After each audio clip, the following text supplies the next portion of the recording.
Yeah.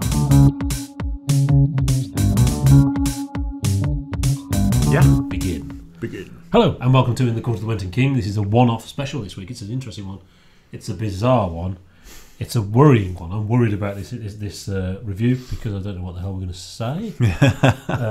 It is a complete left field choice. This is a request from our Patreon, patreon.com/WentonKing. It is not our thing that we review. So I don't know how to review it. That's the thing. This is something completely different to what we normally review. And it's not just something that, well, we're just going to make fun of it because it's rubbish, because it isn't. It's called Pink Moon, and it is Nick Drake. There it is. Yeah. April Full Moon is known as the Pink Moon. Okay? It's tomorrow. Is it? Yeah. 30th of April. Should we start? You're going to see this next week. So last week was the Pink Moon. How cool is that? April melancholy and all kind of stuff like that. I got this completely wrong. We were just talking about this. I thought Nick Drake was going to be some sort of 80s thing, a kind of goth, singing very deeply, and people think it's so moving, but it's just a man singing in a silly voice. And then I realised there's Nick Cave and there's Nick Drake, and there's nothing in common at all. Actually, they look alike, right? And I think maybe this influences a lot of that stuff, actually. But what, that like 80s, or whatever it is, that I can't take that seriously. This I can take seriously. Interestingly, this guy actually died in 1974, so I was completely thrown. Huh? Didn't he work with Kylie Minogue? I was completely confused. Just a couple of albums, and it's proper folk music. Obviously, you could argue influenced by Dylan and Donovan. I mean, think about it. We're more likely to talk about Dylan Thomas than Bob Dylan. It's that far away from what we talk about, isn't it? Although we're likely to like Bob Dylan, we don't review that. That's a thing that I really like, but I can't. We're both big fans because you recommended it. We haven't even talked about this. There's a TV show called The Detectorists. Oh, great! Which is great. What do we call it? A gentle British sitcom. Yeah. You see all these like Swedish murder crime things, and like Marcella, a lot of Americans out there, but they're really gritty crime dramas that you watch and think, oh God, what's going on here? And then you watch The Detectorist. It's like a ray of sunshine in your life, and you can't go back to watching those for a while. It's nice. It's because it's just bloody nice. Yeah, and not nice in a boring way. It's brilliantly. It's really Mackenzie good. Crook, who was in The Office, and he was in Pirates of the Caribbean. He wrote it. It's his thing. And superficially, this is much like that. It's a man with a guitar singing a song. It's very nice. Yeah. I really like the music in The Detectorists because I like folk music, and it's the singer-songwriter strumming folk music, and I do really like that kind of stuff. But at the same time, don't sort of identify it with like I do with prog, where I can describe it and know why I like it. But after a couple of listens, this is much darker. Much darker than that nice stuff. It's very dark, actually. This guy's depression. He was actually suffering from depression, bottled into melancholy of grey Aprils. It's really harrowing when you know the story of how it happened, and yet the first time you put it on, it's like, oh, it's nice strumming. Some songs. A little long, although it's really short. Yeah, there you go. Yeah. Nick Drake, please talk about it lots. There are 11 tracks on here. How long is it? 28 minutes. 28 minutes, and I think... That's actually exactly right. Yeah. When it was recommended to us, said, don't worry, it's not too long if you don't like it. And that's absolutely right. And you paid... $3.99. You paid $3.99. I said, yeah, that's about right. And when I put it on, I thought, oh, yeah. But actually, no, that's a bargain for a classic album. It's really special.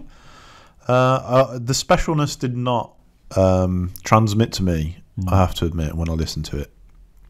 I just listened to it as a bit of strumming music, and it was nice. When you start listening, yeah, this is quite nice, but it is pretty samey all the way through. Yeah. It's 28 minutes of the same. I actually recognised No. I think it's No. was really familiar. I don't know if it's in a movie or something, but I've might definitely heard be. that one before. Yeah, great cover. I have to say Yeah, that's an iconic cover. I think. Yes, it's completely wrong for the music. It should be like, well, it should be Pink Floyd or something. Or, yeah. Well, teacup there. Yeah, but we'll kind of talk about that link in a minute. Yeah. I kind of feel like there should be a sperm whale falling to the ground or something like that. Yes. Ground. No wonder we'll be friends. Yeah. So, I like a bit of plinking. I don't like a full album of plinking.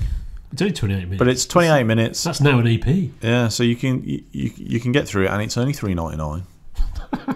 Bargain. Yeah, and I have no. Oh, it's got a nice dog on the back as well. Yeah, I think the back cover is actually more. That should have been the cover. Yeah, it doesn't feel like early 70s, if you know what I mean. I thought it was. It's again, timeless. I think it could be from any time. It could be 60s, could be 70s, could be 90s, or maybe not 80s. Yeah, you would hear in the sound if it was 80s. Well, I actually thought it was kind of 80s, but that was because I did the same thing as you. Just Nick Cave. Nick Cave. Well, I was thinking, well, how does that? It's not completely separate. Is this guy going to work with Kylie? How does this work? Hang on. It's such a dark story about this guy, and it's really sad and everything. We think he's Nick Cave. We've really not done this one justice, have we? Not at all. But yeah, I'm going to say. Yeah. If you're a progger, if you're a prog head, if you like prog music, this isn't it at all. You've got a cover there.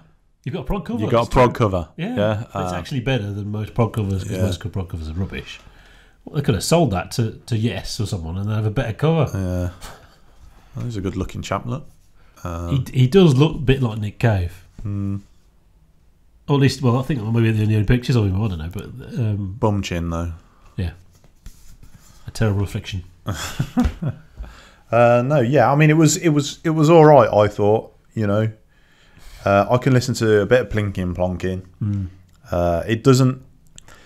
Sometimes you listen to a particularly good practicer of a type of music, and it sort of pulls you in. You want to listen to more stuff. I did afterwards. I did not feel that. Maybe if I revised or looked into the backstory, maybe I would have been a bit more pulled into it. Yeah, but I don't know. I mean, that shouldn't. The music should do that. Yeah, and it didn't. It didn't. But it's a completely different thing.